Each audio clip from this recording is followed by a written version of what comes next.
वंदे मातरम के साथ विश्वासघात क्यों हुआ?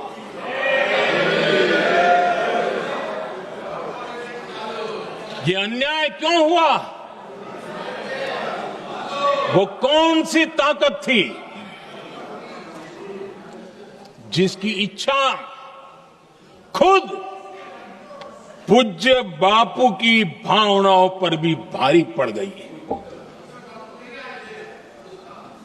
जिसने वंदे मातरम जैसी पवित्र भावना को भी विवादों में घसीट दिया। मैं समझता हूं कि आज जब हम वंदे मातरम के 150 वर्ष का पर्व मना रहे हैं, चर्चा कर रहे हैं, तो हमें उन परिस्थितियों को भी हमारी नई पीढ़ियों को जरूर बताना हमारा दायित्व है,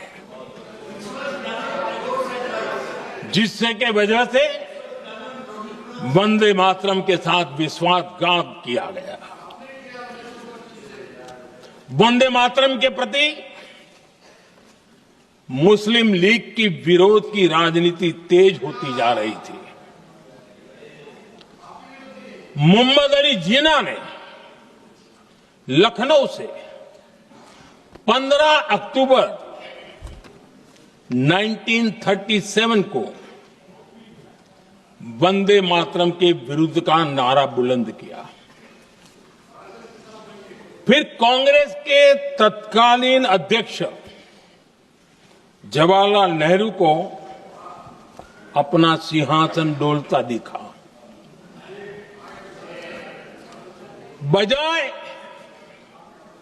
कि नेहरू जी मुस्लिम लीग के आधारहीन बयानों को तगड़ा जवाब देते, करारा जवाब देते, मुस्लिम लीग के बयानों की निंदा करते,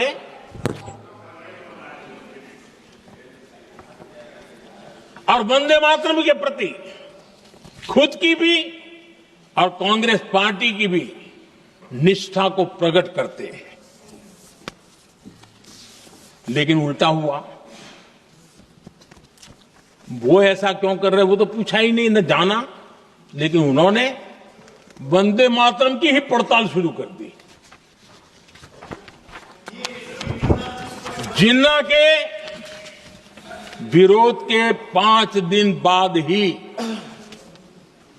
20 अक्टूबर को नेहरू जी ने नेताजी सुभाष बाबू को चिट्ठी लिखी।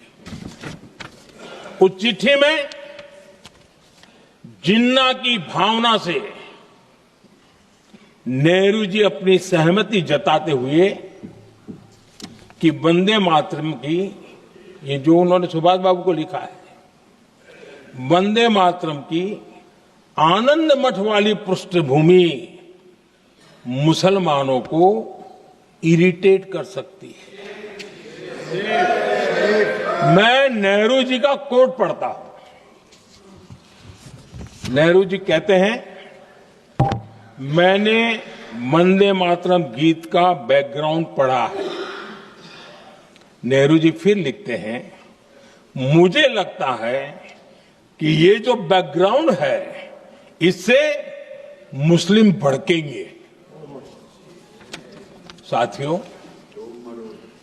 इसके बाद कांग्रेस की तरफ से बयान आया कि 26 अक्टूबर से कांग्रेस कार्य समिति की एक बैठक कोलकाता में होगी, जिसमें वंदे मातरम के उपयोग की समीक्षा की जाएगी। बंकिम बाबू का बंगाल, बंकिम बाबू का कोलकाता, और उसको चुना गया और वहां पर समीक्षा करना तय किया। पूरा देश हतप्रभ था, पूरा देश हैरान था। पूरे देश में देशभक्तों ने इस प्रस्ताव के विरोध में देश के कोने कोने में प्रभात फेरियां निकाली, वंदे मातरम गीत गाया।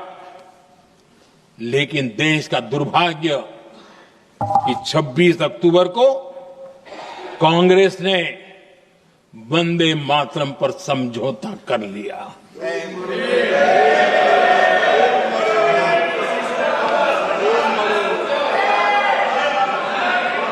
वंदे मातरम के टुकड़े करने के फैसले में,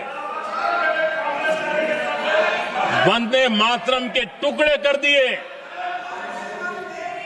उस फैसले के पीछे नकाब ये पहना गया, चोला ये पहना गया, ये तो सामाजिक सद्भाव का काम है।